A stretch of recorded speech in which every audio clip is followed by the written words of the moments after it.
Okay. Shall we start again? Yeah, let's continue. So this leads into a question a person in our audience had earlier.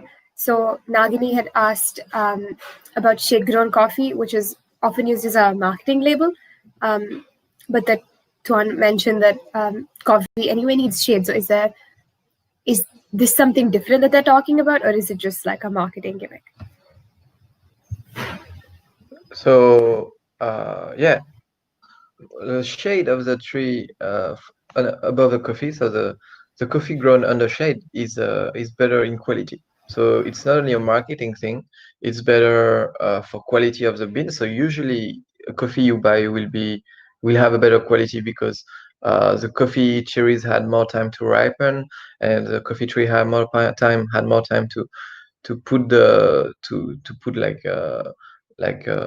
nutrients inside the beans. So the beans had more time to grow bigger because under shade the temperature is a bit lower. So it means that all activities takes more time, and then it means that the cherries take more time to ripen, and it's higher quality in the taste.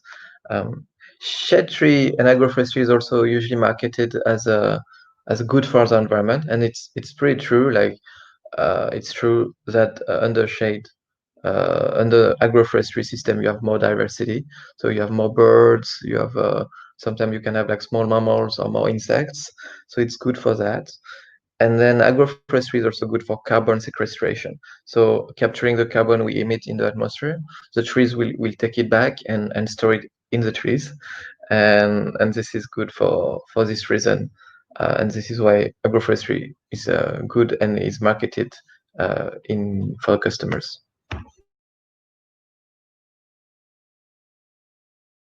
And so when a farmer is choosing the trees that he wants to use as shade trees or to intercrop, what are some things you need to keep in mind while doing that? Yeah, good question. Something very important is to choose carefully the shade species, like the shade trees you use along with your coffee trees.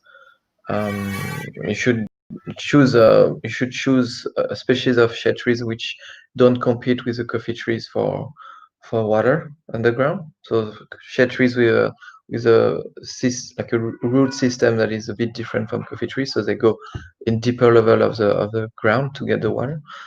And also shade trees which are not toxic, like you have some trees which have leaves that are toxic, and so try to avoid those kind of trees because then your coffee trees will be badly affected by the toxicity of the leaves of the shade trees.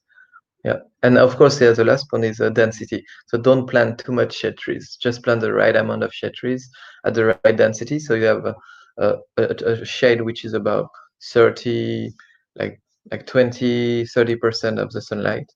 And so this is a perfect amount of shade you need. If you have more shade, then you will reduce the yield of the coffee tree, and then you have less fruits. So the best shade is 20-40% of shade. And so what are some ways that people have begun implementing agroforestry with coffee or even with other agricultural crops? So people have begun to do agroforestry, I think, before agriculture, because it's like a long time ago, before doing like a monocropping, cutting everything. I think it was easier to just go in the forest and get fruits and roots and leaves you need in the forest. And so people like started just to reproduce the plants they needed inside the forest. And I think this was like this, like agroforestry started before agriculture. Then I understand that you mean like now when people really did agroforestry for coffee, for example. I think for coffee, in Latin America, it's kind of a natural, like not natural, but it's a usual practice. They used to do it for a long time. I don't know exactly when they started, but probably when they started to have coffee, they also started to do it in agroforestry. It's in the culture to do agroforestry with coffee. And then in Vietnam, for example, they don't have this in the culture, and they do only monocropping, so only coffee on large areas. In Brazil as well, they do like more monocropping. So in Brazil, this allows them to do like more machine management, so that they have machine to do the harvest, machines to irrigate in large areas. So why monocropping for them is more useful. As for other crops, I'm not really sure. I'm sure there are other crops that are grown agroforestry, like cacao, for example. Um, like um, like you can grow like a chili, you can grow a lot of different crops under agroforestry. It's really up to the farmers. It's really up to the cultural background of the farmer to do or not agroforestry. And this go back to like history study where you can see when people say to do agroforestry and when and where. I'm not very specialist on this topic because I haven't looked at this like history, a timeline of agroforestry, but I'm sure it's a very traditional and old practice. Yeah. And our final question is all of us as not farmers or coffee growers, but as just consumers of coffee. What can we do to be more intelligent in terms of maybe trying to support agroforestry or anything like that? So to support agroforestry or high quality coffee or organic coffee or sustainable coffee, you just need to buy the coffee you believe in. So if you believe in one label for coffee, organic coffee, and you trust that what they say is right, and you also believe in those values, you can just buy this kind of coffee. Same for shade coffee. Like if you agree that shade is good for coffee and you are ready to pay maybe a higher price for this service, then you should buy what you believe in. Because every time you buy something, you tell coffee industry that this is the coffee you want, this is the coffee you need, and this will direct the behavior of the industry. So then people who grow coffee or people who buy coffee from the industry, people who roast and process coffees, they will see that customers like this kind of coffee, and so they will promote more this kind of coffee with the farmers, and so this will have a good impact on the environment if it's like organic or shade coffee, and this will also have a good impact on farmers if like they receive more money from the money you pay. Okay, thank you so much. We're going to open it up to just questions from the audience now. So if anybody has any questions, you can raise your hand or leave it in the chat. Yeah, I think Amresh had a question to Yeah. start with, so you go. Yeah, hi Tuan. Can you Hello. hear me? Yeah, I can hear you. Yeah. Hi. Yeah, my internet is low, so I'm not putting on my video. So I have a couple of questions. So one is relating to the environment. You think somehow, because coffee requires a lot of water and monoculture and all that, so you think drinking less coffee will help the environment? That is one. The second is, what about hydroponics? Because even land resources, people have no place to build houses, at some point. So has that been tried? And of course, what do you think of this exotic thing of this elephant dung coffee? And anyway, these are Okay. So and on a fourth question. Actually, in India, they use for shade trees they use silver oak, which is not indigenous, and that's really bad for the environment. Those leaves take forever to degrade. I don't know if you've heard of that. In South India, they grow coffee in many parts, including in my neighborhood. So the shade tree is actually silver oak, and as everybody seems to be doing that. So yeah. So these are my questions. And okay, thank you. Thank you for your questions. I try to take them in orders. So first, water. You mentioned that you need a lot of water for monocropping of coffee. That's right. It's not only water for growing the coffee, but it's also a lot of water for processing a coffee, fermenting a coffee. And actually, the water from fermenting coffee is usually bad for the environment because it's very rich in nutrients, and this creates like eutrophization in the water in the places where the water is released. So it's kind of pollution. So yes, I would say yes. If you drink less coffee, people will produce less coffee and they will use less water. So always a trade-off of what you believe in, because if you drink less coffee, you also you also give less money to the coffee industry and to farmers who are growing coffee. So for you, like on your side, then you also have like market mechanisms that makes that if there are less people drinking coffee, then the price of coffee will be low. So yeah, so it's bad for farmers if the price for coffee is low. Sorry, it's bad for farmers. Uh, and and then is it good for the environment? I would say yes, it's good for the environment, because yeah, you use less water to grow coffee and process it, because you don't drink coffee.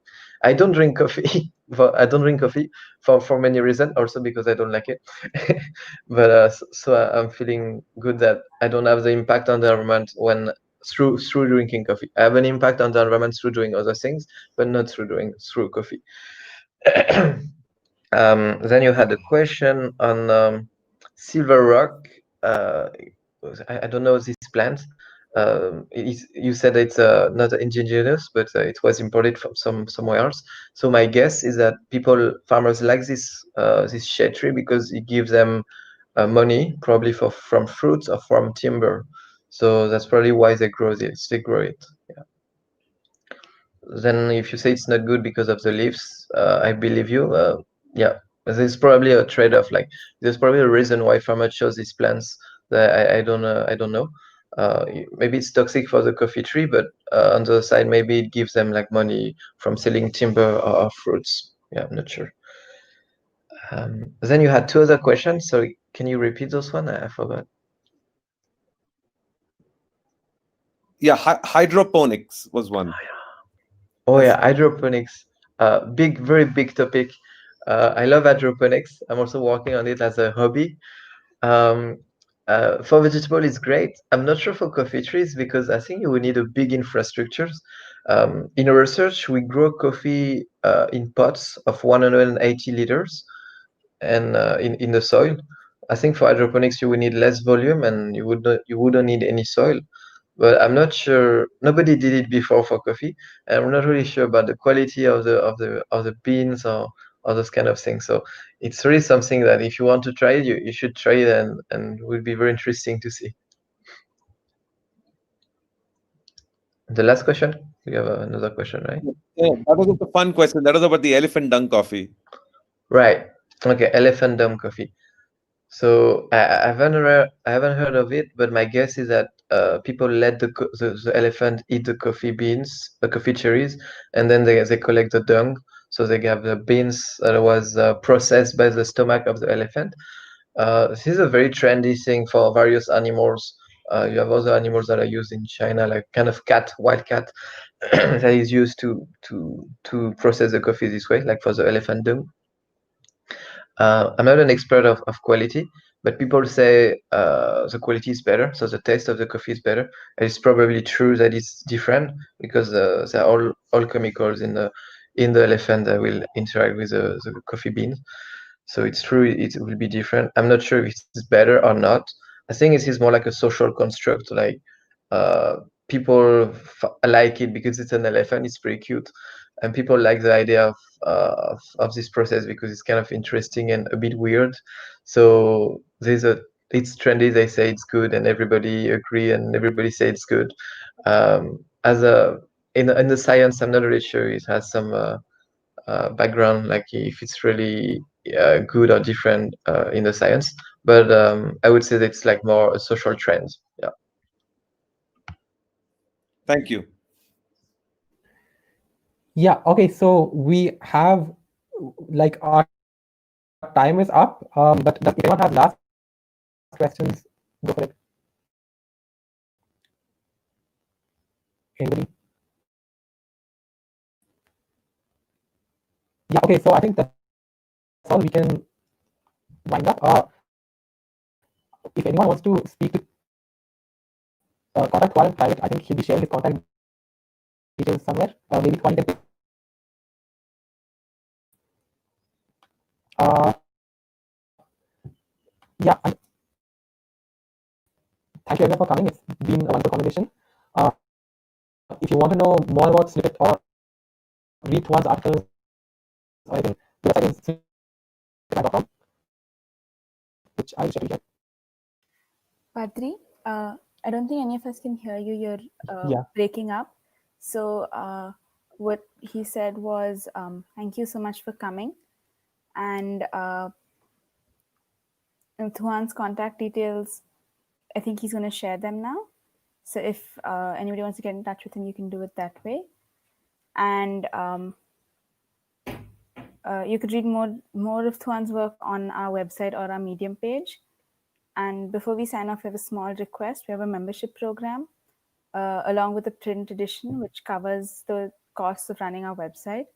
We don't yet have enough money to pay our authors or even give them free copies of our magazine. So if you have some money to spare, please consider donating to our author fund. It can be anything. Going with the theme of the webinar today, you could donate the price of a cup of coffee. Our author fund is at our LibraPay page, which you can find on our website under the donate button. Thank you so much for joining us. Yeah, thank you, Nia. Thank you for joining us.